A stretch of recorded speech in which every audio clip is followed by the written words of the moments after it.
Welcome to the channel. My name is Matthias. Today we're going to talk about the Venom tie-ins into the King of Black crossover. So we're going to cover Venom issues 31 to 34, obviously written by Donny Cates. So I read the King of Black crossover first, and you realize that a lot of the narrative heavy lifting is not in the main crossover itself. It is a Venom-centric story, and for some reason, the Marvel editorial here in Argentina took forever to publish the Venom issues, but now I finally have them. So let's see if I finally have a complete story to the King of Black crossover. Now, I do have to say that in the first issue, issue 31, something happens that's so phenomenally stupid that it sort of takes me out of the story. So we have Noah. We get that moment where he's choking Eddie Brock. He throws him off the building to his death. So now we have Eddie falling to his death, but he's able to start screaming at a helicopter to land because it's going to be destroyed by a Grendel. And the guy in the helicopter with all the noise is able to hear Eddie Brock scream. I know it's a comic book, but the dude's inside a helicopter.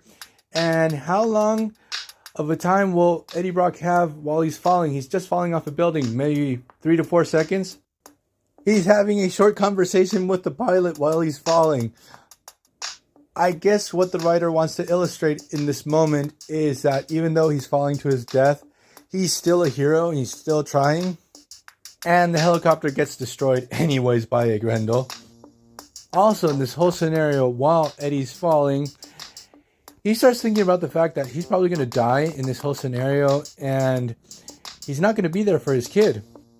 So what happens is when Eddie finally makes the impact on the floor, actually he hits a car first and then the floor, he is met by Rex Strickland, that first symbiote that we met at the beginning of Donny Cates' run. And even though he has died, he has gone to this separate astral plane for symbiotes. It's actually a really interesting concept and place. Basically, anyone who has used a symbiote, their soul can access this place once they have died. Also in this place, we find Flash Thompson as Anti-Venom. I can't say alive and well because it's just his soul, his spirit, but he's there.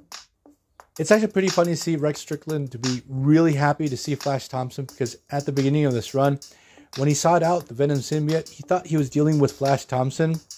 And he was totally let down when he realized he was dealing with Eddie Brock.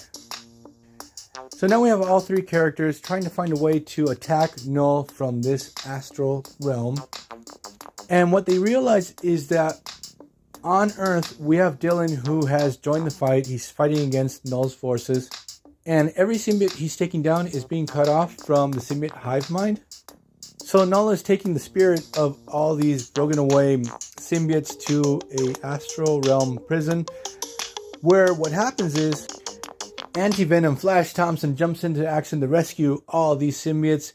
He fuses with them and he becomes this mega white Grendel that looks super cool.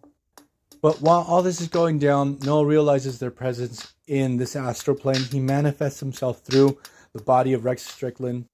He's going to destroy Eddie Brock's soul once and for all. But what happens is that the Venom symbiote piggybacked onto Null when he entered the astral plane. Everything feels very convenient in this whole situation. Eddie becomes this kaiju-sized Venom and he starts wrecking everything. You sort of get the feeling that Donny Cates just wanted to finish this story and then he's possessed by the Enigma Force. So here we get the moment where he's brought back to life and becomes Captain Universe.